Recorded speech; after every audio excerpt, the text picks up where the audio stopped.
Muito bem, meus queridos irmãos, a paz do Senhor a todos. Estamos lendo este livro do Dr. J.C. Ryle, e aí estamos na introdução. A introdução ela nos trouxe algumas perguntas, e aí eu estou lendo as perguntas. Nós vamos agora para a terceira perguntas, tá bom? Deixarei na descrição e também no cards aqui em cima, tá bom? Para que os irmãos possam se deleitar, saborear deste conteúdo aqui que é maravilhoso, viu? Estou gostando muito da leitura e eu quero compartilhar com os irmãos isso. Deixe o seu like, compartilhe conosco, compartilhe o vídeo, se inscreva e também comente, tá bom? Vamos lá, se está gostando ou não, o que eu posso fazer, melhorar. Estou à disposição dos irmãos. Vamos lá, para a terceira pergunta. Diz assim: em terceiro lugar, pergunto se é sábio usar uma linguagem vaga a respeito da perfeição, compelindo os crentes a buscarem um padrão de santidade inatingível neste mundo, mas para o qual não encontramos qualquer sanção nas Escrituras ou na nossa própria experiência. Também duvido muito. Nenhum leitor cuidadoso da Bíblia pensaria em negar que os crentes são exortados a aperfeiçoar a santidade no temor de Deus e a deixarem-se levar para o que é perfeito e a aperfeiçoarem-se. 2 Coríntios, capítulo 7, versículo 1, Hebreus, capítulo 6, versículo 1, e veja também 2 Coríntios, capítulo 13, versículo 11. Mas ainda não encontrei ao menos um trecho na Bíblia que ensine que a perfeição literal, a total e completa liberdade da presença do pecado em pensamento, em palavra ou ação, seja um alvo atingível ou já atingido por algum filho de Adão neste mundo. Uma perfeição comparativa, uma maturidade no conhecimento, uma coerência abrangente em todas as relações da vida, uma lealdade cabal em cada ponto de doutrina.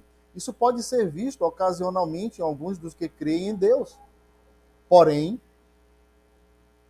no que concerne a absoluta e literal perfeição, os mais eminentes santos de Deus de todos os séculos foram sempre os últimos a reivindicar tal santidade para si mesmo. Pelo contrário, eles sempre tiveram o mais profundo senso de sua total indignação e imperfeição. Quanto maior a iluminação espiritual que desfrutavam, tanto mais percebiam seus incontáveis defeitos e debilidades.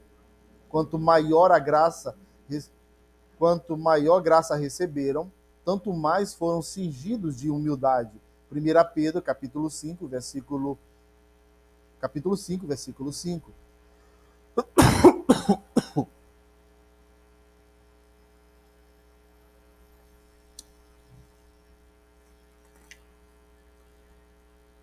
Quanto que santo pode ser citado dentro da palavra de Deus, do qual muitos detalhes de sua vida foram registrados, que tenha sido absoluto e literalmente perfeito? Qual dentre eles, ao escrever sobre si mesmo, falou sobre sentir-se isento de imperfeições?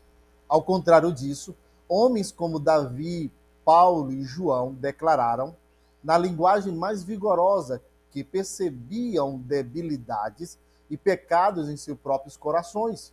Os homens mais santos dos nossos dias sempre foram notados por uma profunda humildade. Por acaso já vimos homens mais santos do que o martirizado John Bradford, o Rourke, ou Rich, ou Baxter, ou Rutherford, ou Max Shane? No entanto, ninguém pode ler os escritos e as cartas desses homens sem perceber que se sentiam endividados à misericórdia e à graça todos os dias e que nunca reivindicaram para si perfeição.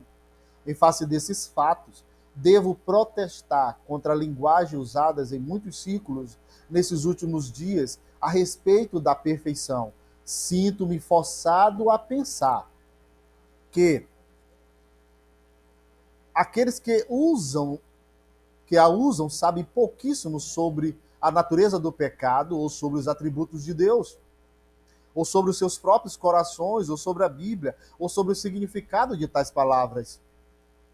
Quando o crente professo me diz friamente que ultrapassou o sentido de hinos, como aquele que diz tal qual estou, e que esses hinos estão abaixo de sua atual experiência, embora se ajustassem a eles quando inicialmente se converteram, fico pensando que a alma desse crente não está em bom estado de saúde. Quando o homem fala friamente sobre a possibilidade de viver sem pecado, estando ainda no corpo, e pode dizer que ele não teve qualquer pensamento mal por 3 meses, só posso dizer que, na minha opinião, ele é um crente muito ignorante.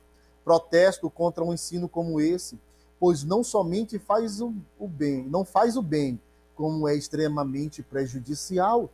Tal ensino desagrada e aliena da religião cristã os homens perspicazes do mundo, os quais estão cientes de que tal opinião é incorreta e inverídica. Tal ensino deprime alguns dos melhores filhos de Deus, que sentem jamais que sentem, jam, que sentem jamais poderão atingir uma perfeição dessa ordem. Tal ensino ensoberbece a muitos irmãos fracos, os quais imaginam ser alguma coisa quando nada são. Em suma, esse ensino é uma perigosa ilusão. Muito bem, concluímos a terceira pergunta, tá bom? Que Deus em Cristo vos abençoe. Se inscreva em nosso canal, tá bom? E compartilhe, comente, deixe o seu like. Isso é muito importante para nós crescermos, divulgarmos, interagirmos, fazermos algo e ver o feedback dos irmãos, tá bom? Eu gosto de ler e eu quero estimular também os irmãos com essas pequenas leituras também a lerem, tá bom? Que Deus em Cristo vos abençoe e até o próximo vídeo.